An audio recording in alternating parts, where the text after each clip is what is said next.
Just get a long way, bro. Just get a long way, all right? All right. A plane has crashed right off the boulevard at Common Avenue. It's on fire. It's not under control. There's pieces of the plane here.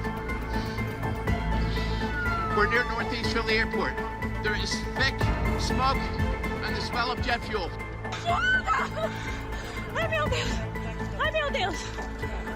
And it was a big ball of fire, just flew into the sky, and the whole gas station started shaking, and like little debris and stuff was flying up. I started seeing a bunch of like plane pieces, and like it just honestly like a human foot or something. It was in a shoe still, just on the side of the street.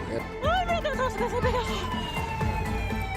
As of right now, we have no reports on the number of fatalities. So right now, we're just asking for prayers for any and everyone who may have been affected. Tonight, we also saw the best of Philly. We saw neighbor helping neighbor. We are unified in our approach to deal with this emergency.